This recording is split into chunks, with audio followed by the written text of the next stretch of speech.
Yeah, guys, this is just a video here on the HDX 68, and we got this one converted to 88 gram. So you guys seen this? I have it modified to in the stock version where the tank's coming out. It's about 6.5 inches longer this way, but I thought it's pretty cool. It makes this a short shotgun where you can rack it with one hand, like in Terminator. But yeah, anyways, it just it gets rid of the stock and it allows you to just shorten it a little bit and have a little bit closer quarters indoors. Some people like the stock, some people don't, but either way, this gives you about a half of a foot less off the end. So, but anyways, you can see here, it's not in the way of your loading. You just grab your piece out of here, put it in like normal, load your balls in one at a time. And yeah, it's very compact, so it's easy to get your tank in. And whether you want to go up, down, or this way, you can get a really good grip on it. There's lots of room here. Really tighten it on. Yeah, basically I just got the adapters, which you've seen in all my other videos, were hardline set in. That's just lots and lots of Teflon tape cranked on there, or you can use a really strong Loctite if you want to leave it permanent, but I'm just using the Teflon tape because it works for now, and I'm not keeping these setups. I'm just showing them right now as is, so they will be moved back to this one will be going back to the normal setup. I actually like this one with the stock setup. But yeah, anyways, there you have it. It's just takes a lot of room off the back. That way you can just creep around with it, really right up close to your stomach. You don't have to worry. I got it with one hand here, so you can just pretty much just rack it like they do in Terminator. Yeah, so that's pretty sweet. That's how it looks on the other side. With the CO2, this here is for the HPA tank, so we don't use it for the CO2. Underneath here we have an ASA on-off. You just click this to gas up, and then click it to degas.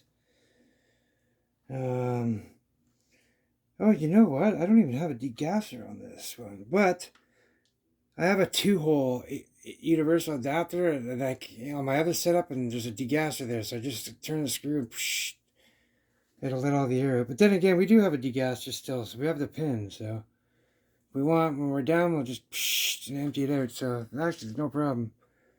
It has a degasser, so I'm just so used to adding. I have the degassers down here in most of my pistols, and then in my M17 and these new setups that I'm doing like this, I have those twisty knobs that I'm using to degas. But anyways, guys, I got a PEC box on here. I got a really nice red dot. It's got multiple different things. I've had these for a while. They're amazing. Yeah, that's pretty much it, man. You guys, it's pretty much stock setup. Indoor, there's no valve block. We got the modified Home Defense 24 valve in here. And this setup, that's just the best fittings. 88 gram to HPA adapter. And then we got the universal, that fill nipple adapter, which goes into the HPA thread adapter. Then we got the NPT fittings here. And then we got, that's a 90 degree. And that's a extension at 1/8 NPT. And then that's a nipple, male nipple going into here, and then a male nipple going into there. So it's a double male nipple, and then there's a nut in between the two of them. And then, yeah, that goes into your HPA universal adapter. This is a Home Defense 24 on-off. So this has a knob down here to gas you up and to ungas it. So that way you can save the CO2 for another day. And I've actually had this, one of these guys, I had it for about oh, I can't remember. It's around 2, maybe 3 months. I believe Sean Kemper done the same thing, and no leaks, no nothing. They still working great. So yeah, you can definitely depend that it's gonna work. We had a bunch. I had one from Critical Situations as well. They work really good. He's also got the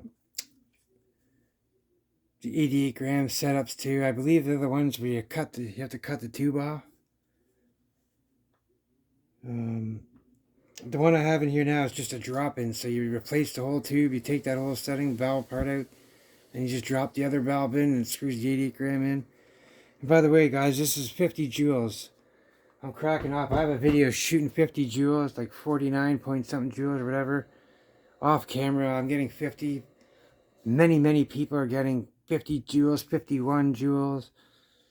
So, yeah, it's pretty great, man. It's more than those factory ones. The factory ones, people that have claimed they're 40 joules already. People are getting like 30 joules with those, like tops 35 joules. So, they're not quite 40. But anyways, guys, yeah, this thing's a powerhouse. 16 shots. It's nice and a little bit more compact now.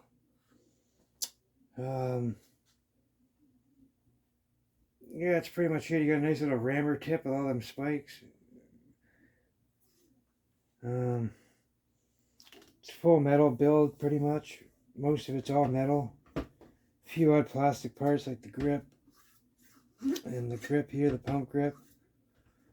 All the rails on top are metal. The whole siding's metal. Casing's metal, everything. So, very nice. Too bad it's a pump action. The pump action is just a fun factor. I mean, it's not going to help you in a home defense situation where semi-auto, like the HDB, is just doom, one after another. This here, you got to rack, so you're not going to get many shots off as a semi. But, I mean, 50 kind of joules and you got a nice good distance. I don't think you should have to worry too much with most people. 50 joules is going to do some damage. Anyways, guys, yep, you guys take care, stay safe, and have fun as always.